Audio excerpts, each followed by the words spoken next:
Hi all, welcome to my channel, welcome to my world's the world away. We now got part 37 of Hachette Partworks build the Battleship Bismarck.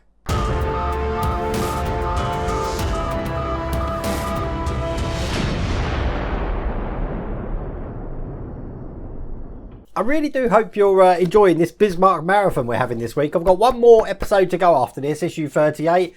That will probably be out tomorrow, which might push the victory back till Monday because I've got my kiddies this weekend.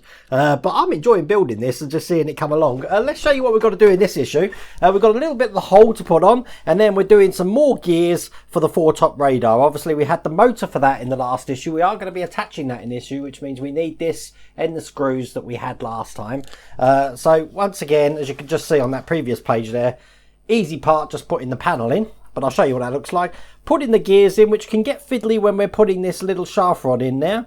And then we're just putting everything together in the details like this. Now, I have been watching the Yorkshire Modeler from issue 38 about putting some details in a different order. That will come in the next one, but you'll see what I mean with that. As a matter of fact, issue 38 here, as you can see, we've got some sprues, and these are the details that we're going to be putting in a different order when we get to that magazine. But you don't need to worry about that yet, because that's a whole other issue away. But I'm looking forward to getting cracking on this, and that's exactly what I'm going to do. Let's get cracking. Okay, so the first thing we're going to do, we're going to be putting this whole plate in. The red side there, obviously with a little bit of detail there as well. Looks like some grills. Oh, I don't think it would be grills because it will let the water in. And it looks like bronze on the other side. I think that's just the camera. It has got a silverish look to it, to be honest with you. And quite simply, all we're going to do is we've got 3 lugs here, here and here, which are going to go underneath these sections here. And we want to just make sure everything's in and folded around and pinched in where it needs to go. The screws will actually pull this in. But that's pretty much where it goes like that. Now they provide the screws in this issue, and this is 3 screws, 2 times 4mm, and they're the silver ones. I'm going to put this one in on the end here first because that's the one that seems to be wanting to come out more than it should be. There we go, nice and tight. These are the easy ones to put in, I have to say. We'll put the one in this side now. The good news is when you actually put these in, you can see the plate pressing against the next plate. And any seams or gaps that you had just disappear quite easily. So here's the last one. It's quite a simple bit, wasn't it? So there you go, I've moved the camera around and that's that place in. There is these seams that go all the way down there, but you can't really see them, to be honest with you, because they've got a raised section which does look like panels that you probably have in a ship anyway. So, but that's the whole piece done, so we put this to one side. And we bring over this box of tricks, which is everything we've got in this part here. Now, we did have some screws in this. In this one, we've got some shafts for the gears. And we've got all the gears. As a matter of fact, I'm just going to tip everything out and try not to spin everything. There we go. And that is now completely blank. So we put that to one side. Okay, so the first thing I'm going to put in is the Foretop command post. This basically is the top here. And as you can see, you've got an indent in there. And this is the command post that we're going to be putting in. It's going to go in that way. As you can see, you've got the indent that's mirrored on this side here. So when we apply glue, it's probably going to be best to apply glue just to the raised section on this here. Now, for that reason, I have got my glue here. And what I always do is put it in one of these, nice big blob of it there. And then I use my pin. I used to use cocktail sticks, but I find the glue goes on better with a metal pin. And one of you suggested that. I can't remember who. But thank you for that, because yeah, definitely a good bit of advice there. Just going around. There's no rhyme nor reason for me putting the glue in different spaces, but I'm not completely caking it. I'm just making sure that each side is held down there, because quite simply all we're going to do is press this into this.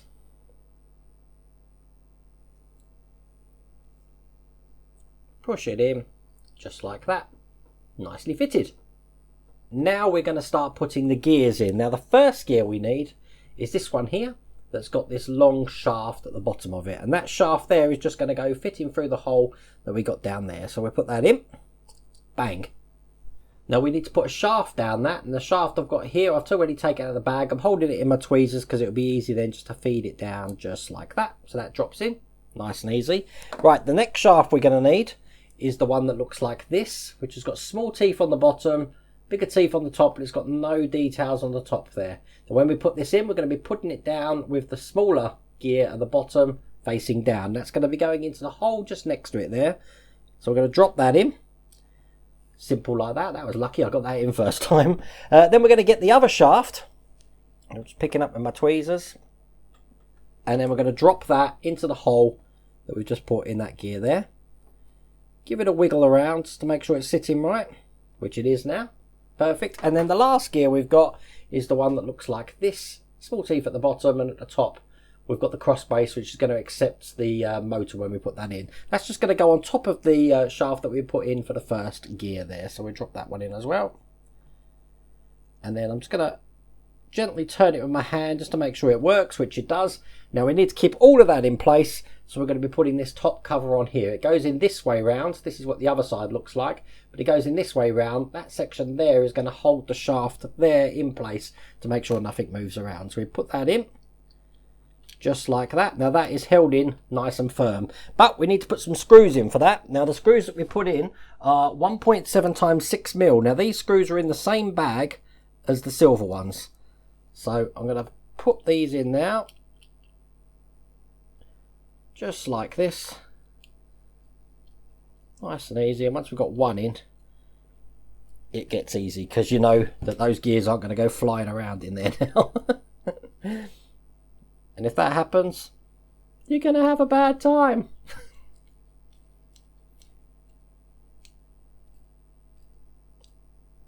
That's the second one. Just load up my third one here. You know something, just something to mention to you. If any of you seen my merchandise store, I've just put a new t-shirt in there. You probably can't see it at the moment, but it will appear if you click on the Teespring any product in there. It'll take you. I've got a Let's Get Cracking t-shirt now. But there we go. That's that section completed. Now we want to take the motor from the last issue. This one here, we're going to need to put the motor in. They want the motor to be going in just over these 2 points here. So if I show you putting this in, just going to fit on like that. And at the moment, they've got the wire coming out towards the right side as you're looking at it here.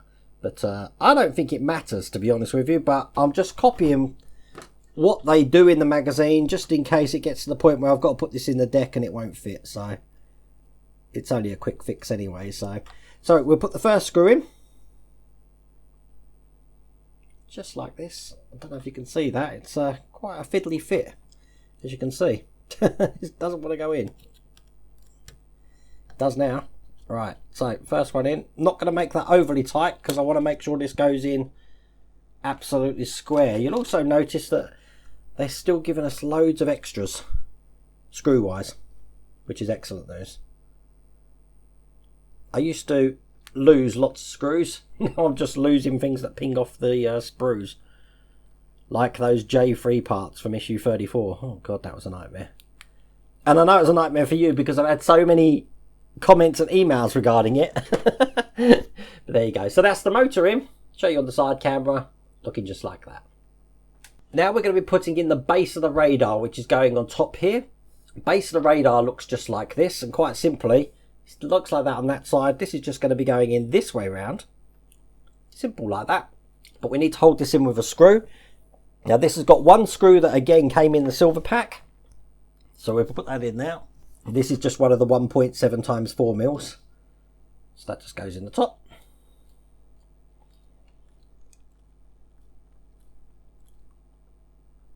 Nice and tight. And there we go. That's in. Then we need to just check the fit of the radar unit. Now you see you've got a little indent in there. Well, you've got the same thing on this side here. So it can only go in one way, and it's going to fit in just like that. But we need to glue this into place. So I'm just having a look underneath to see how this is glued. And basically it's probably best to actually apply glue just to either side of this on those lips that you can see inside there. So once again, got me trusty pin, and I'm going to put a layer of glue just inside this side here. Turn it round and put a layer of glue in the inside this side as well. Now, as I said, I don't swamp it just in case I ever need to take it off. But that should be enough. Just holding it in place there. As you can see, it holds itself. Really good glue this is. Holds itself in place. So that's that section done. Don't worry about the orientation of it, because if it is put in the wrong section and I need to turn it, I'll just power it and test the motor while I'm at it so I can turn it around. Now we've got a command post attachment to put into these sections here. That's looking just like this here. I'll show you on the close-up camera. It can only really go in one way, because if you put it in the wrong way, you're going to have an open section facing upright, which you don't really want, do you? So what you need to do is turn it over, just make sure you put it in the right way, and it's going to be going in that way there. So once again, I need to put some glue in this, and I'm going to put glue on the part rather than the actual Foretop radar, because I don't want to swamp it in glue. This side. And I will put a tiny bit just at the top there. Excellent. So, we'll get this in. Just holding that in place for a minute. And then I'm just looking around. I thought there was more to do. There isn't. That's it. That's all we had to do. So, the Foretop radar command post is coming in, but obviously we need some details to go all over here and in here by the look of it. And they look like fiddly pieces, don't they? But they'll be coming in issue 38. So what do you think of that? That's quite a novel little thing. So that's it. But something just to remind me, in issue 36 where we tested the electrics, I said that I was using the battery box from the R2-D2. It wasn't. It was the battery box for the R2-D2 that goes in the X-Wing. So you would have had that tester from the X-Wing build, not the R2-D2 build. I had R2-D2 on the brain then, I don't know why. Anyway, if you like that video, please remember to give it a thumbs up. And if you haven't subscribed already, we're almost at 19,000. We only need about 80 more. So click that subscribe button, get yourself counted, and then we can interact and talk about the builds and everything all together. Anyway, take care. Thanks for watching. If you like this video, please remember to give it a like. And if you haven't done so already, please remember to subscribe. Take care.